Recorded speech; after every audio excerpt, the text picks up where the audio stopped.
Hi, I'm Kristen Amdahl.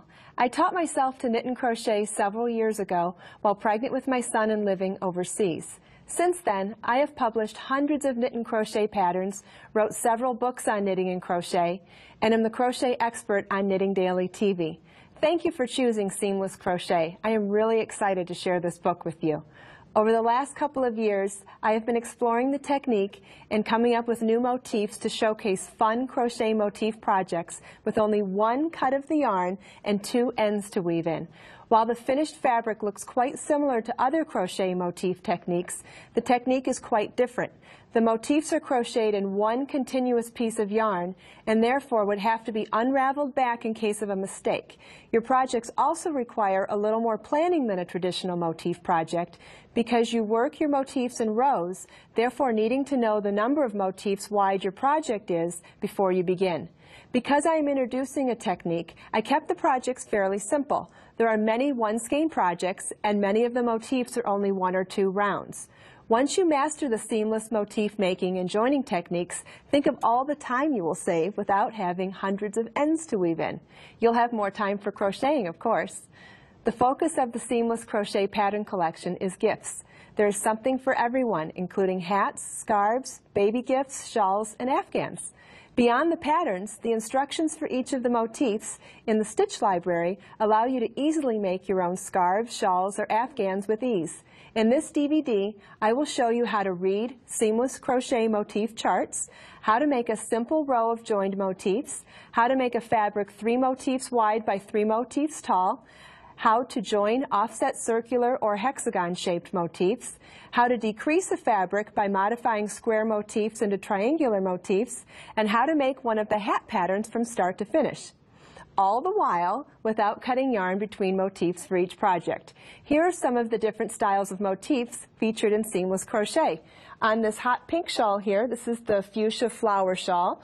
This is one where we're going to do the decreasing in the motifs. Then we have the blue lagoon shawl, which is the spiral motif done in the swirling design. Then we're also going to go over this multicolored wrap, which is the tiled rectangular wrap, and I'm also going to demonstrate how to do the scarf that I'm wearing, which is the Radiance Coral Scarf. So let's get started.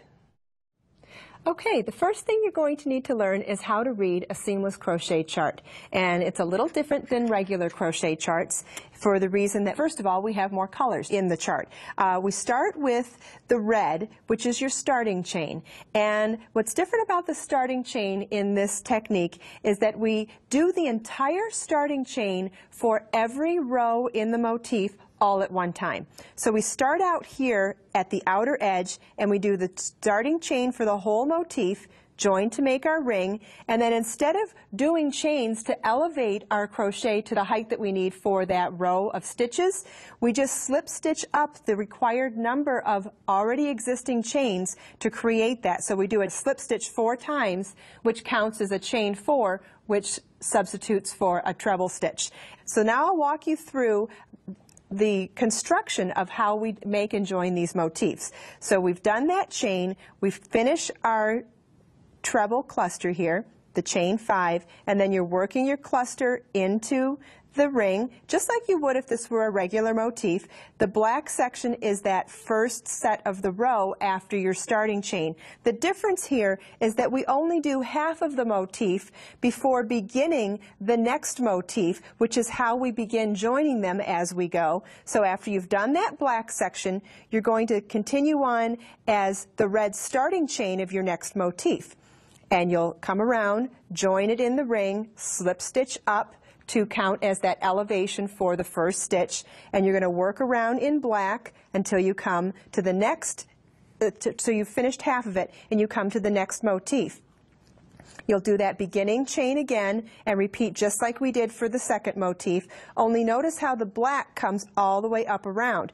One of the other components of this is that the motifs are partially worked in a row, then the outer row is completed across the top, and then we begin the next row of motifs, partially complete them along, joining them to the row below, and then coming back and creating them on top. When you start working on a motif that you partially worked before, the color of the chart turns blue at that point. And if you look on the chart here, that black section I was just telling you where we finished that first motif all in one time, when we come to the motif that's partially done, notice how it's turned blue now. And we finish that motif, come back to the first motif, and then you see how it's blue again, and then it turns to purple. That's because where it ends at blue, in your first column of motifs, we always keep those partially made until we've finished our entire fabric. So notice then we're going to skip that purple part now and come up and do our starting chain to work the second row of motifs. And then we'll come across, do our starting chain, come across in black. Then we finish the partially made middle motifs in blue, partially finish the motifs in column 1 again till we come up to the third row of motifs. And one other thing I'd like to point out is that the middle section can be substituted as any number of stitches or of motifs in your project. For example, this is a 3x3 because there's a beginning side, an end side, and a middle section. The middle section could be 100 motifs. It could be 1 motif. So that part has always has the opportunity to be multiplied. So when we get to our top row, we're going to come across then and do the red starting chain, then the black sections till we come across and finish the blue partials. And notice how we finish the entire first motif, and then when we come down to the row below of motifs, the purple section now is the final completion of the partial motifs along that column A until we get back down to our very first motif, and then we join and fasten off, giving us our 2 ends, the first starting chain end and then the final end for the whole piece. Now this particular chart represents this swatch here, which shows you these motifs in the offset pattern. For the very simplest project in the book, though, I chose to use this 1 round motif, but instead of doing it in a full 3x3 grid fabric, I decided to do just 1 row of motifs, and you can see that in the scarf that I'm wearing, and this is the first demonstration I'm going to show you. Today I'm going to show you how to make 1 row of this motif and make just 1 row of it to make the scarf. So let's get started. Okay, now we're going to do the 1 row simple form as featured in the Radiant scarf. Start with a slip knot. And we're going to do our starting chain, but remember in this technique we're doing the starting chain for the entire motif, not just for the center ring. We're going to count 9 chains, 4, 5, 6, 7, 8, 9.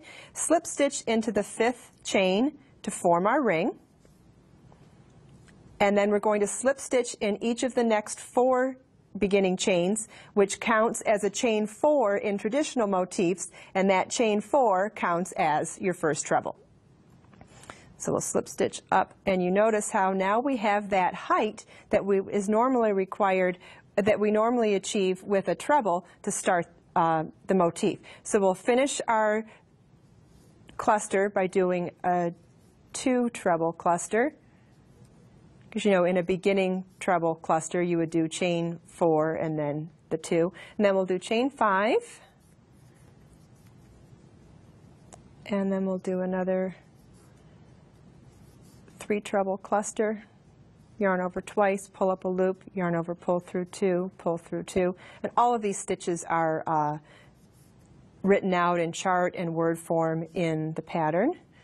Chain 2, 3, 4, 5. Now these motifs have 6 repeats in the circle, but for the technique we're only going to do partial motif to start with, which means I'm going to do 4 repeats. So we've got 3 petals here so far, 2, 3, 4, 5. And you'd think that you'd do 3 for half, but in order to get both sides and the bottom and the top, a 6 repeat ends up being 4 to get half, to still have each of the sides.